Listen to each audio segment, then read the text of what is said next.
When the torrent came upon it, the house immediately collapsed and was completely destroyed. When the torrent came upon it, the house immediately collapsed and was completely destroyed.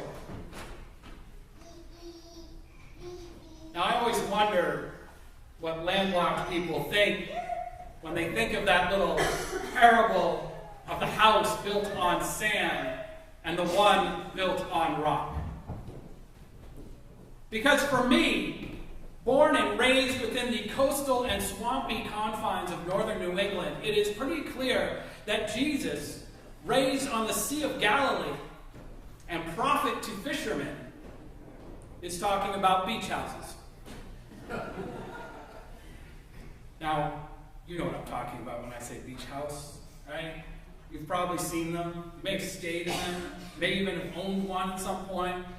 They are houses that sit as close to the water as local zoning allows, or slightly over what local zoning allows.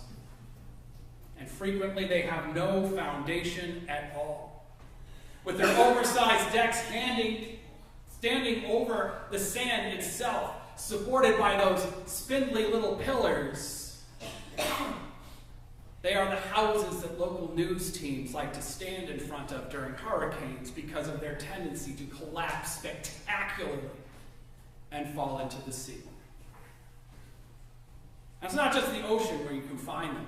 Some of you know this, that my family owns a hunting cabin by a lake in Maine where one year the weight of snow on the oversized deck broke those pillars and sent the whole structure sliding down the hill.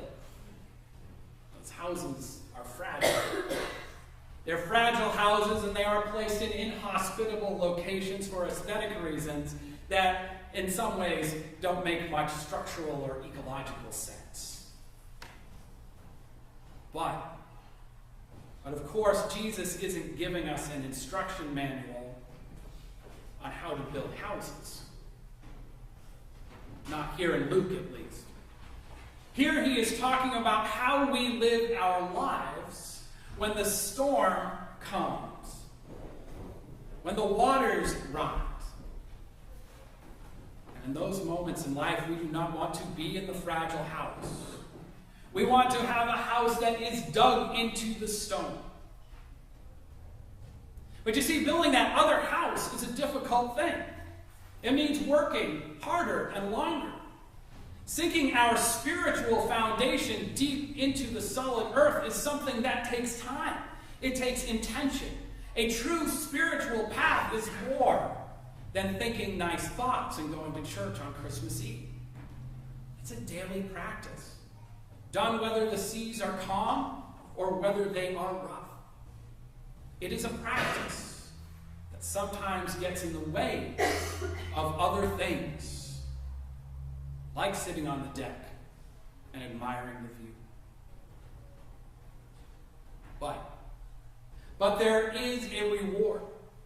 And the reward is that when the weight gets heavy and the wind and water tear at those shingles, the structure holds. And our faith, rather than being brittle and stiff, is flexible and strong. Now, when I chose this topic months ago, I struggled a bit to think of an illustration that would call to mind that feeling of a faith built on sand, designed for the fair weather we hope for rather than the ebb and flow that comes our way. I was looking for something to accentuate that feeling of spiritual distress, the lack of durability, of not having a connection to the divine or to our own souls or to each other that we all experience to some extent during times of loss or conflict or disorientation. I needed an example. I needed an example of a group, perhaps a society or a culture that had lost its way, and of individuals trying to maintain their convictions, trying to walk the walk at a time when the ground beneath them was shifting. And there are plenty of them. Plenty of examples of how our contemporary culture forces us out onto the sand, ways in which our manufactured busyness keeps us apart and prevents us from thinking about bigger problems, about the larger questions, and that makes us engage in the shallow competition for improved status and reputation based on the acquisition of things. But I picked this topic when I was on retreat this summer. The sun was shining. I was surrounded by spiritually minded people having a good time. And the waves crashing onto the rocks along the nearby shoreline never quite made it to the porch where I sat. I and the people around me were feeling pretty durable back then. But I had not counted on this week arriving. I had not counted on the Supreme Court judiciary hearings going the way they did. I hadn't counted on a display of toxic masculinity from powerful politicians. I hadn't counted on the emotions like anger and fear and frustration that have come from these hearings. I hadn't counted on any number of trials, large and small, that were exacerbated by this one event, bringing that sense of spiritual distress to the fore for many of my friends and family. And I know many of you. There are times, after all, when no matter how firm our foundations might be, our houses still shake, and they do not feel durable.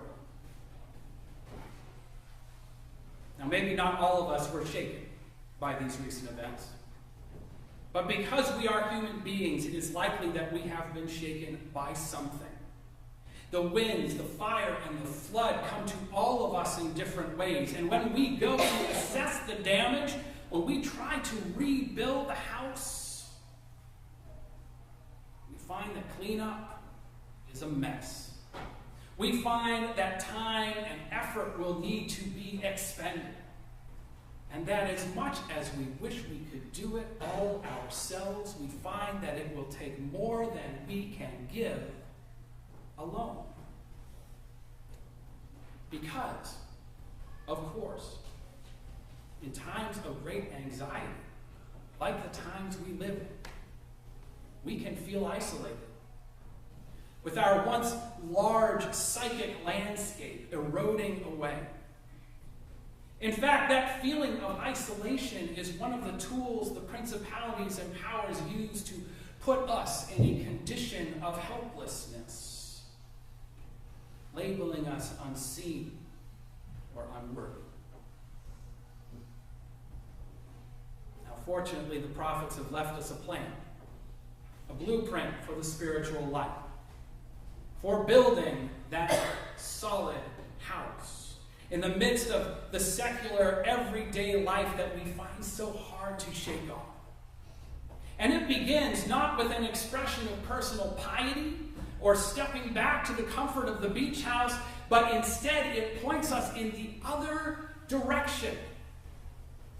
The prophets point us away from isolation, beautiful isolation or otherwise, and out into community, to act on their teachings, to work and to serve.